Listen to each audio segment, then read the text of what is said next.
qui venez de demander vos news, vous savez qu'avec l'assistant personnel intelligent BMW, vous pourriez les demander de la même manière à votre BMW série 3. Enfin, de la même manière, disons que vous auriez également pu lui demander de modifier les réglages sonores de vos 16 haut-parleurs Harman Kardon pour en profiter pleinement. Nouvelle BMW série 3. Conduire l'innovation. L'info éco avec Capital. L'info pratique Capital, gyroroue, overboards, monoroues et bien sûr trottinettes électriques. Les nouveaux véhicules électriques individuels ont envahi les rues de l'Hexagone. Lieu de circulation autorisé, assurance obligatoire ou non, de nombreuses questions se posent aux utilisateurs. Avec le fonds de garantie des assurances obligatoires de dommages, Capital a fait le point sur ces interrogations. Sachez tout d'abord que votre assurance habitation ne vous couvre pas. Un utilisateur de trottinette électrique doit souscrire à une garantie responsabilité civile, au minimum, pour couvrir les dégâts qu'il peut causer avec son véhicule. Retrouvez la suite de nos conseils sur capital.fr. Le chiffre du jour, 78 milliards de dollars. C'est le montant des volumes échangés de crypto-monnaies sur la seule journée du 2 avril. Un record jamais atteint. Le même jour, les cours du Bitcoin ont franchi, eux, les 5000 dollars. Ces indicateurs confirment le retour des investisseurs sur ce marché.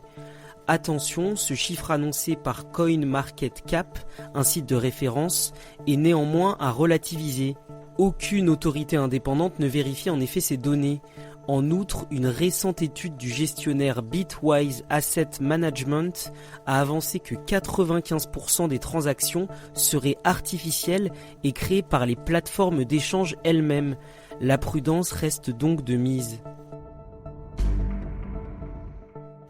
Le coup de gueule du jour est poussé par les syndicats sur la réforme des retraites. La polémique sur l'âge de la retraite ne dégonfle pas. Après les menaces de démission de Jean-Paul Delevoye, le haut commissaire en charge du dossier, c'est au tour des syndicats de lancer un ultimatum au gouvernement. Pour la CFDT, la CGT, FO ou encore l'UNSA, toucher à la barrière des 62 ans signifierait la fin de leur participation au débat. C'est l'une de nos lignes rouges. Si l'on touche à l'âge légal, nous partons, a ainsi confié à Capital Dominique Corona de l'UNSA. En attendant des éclaircissements du gouvernement sur ses intentions, les concertations continuent. Affaire à suivre. On termine par un tour d'horizon des menaces susceptibles de faire chuter la bourse. Si les investisseurs en actions peuvent se réjouir du rebond spectaculaire du marché depuis Noël dernier, de nombreux aléas recensés par Capital menacent de faire trembler leur portefeuille boursier.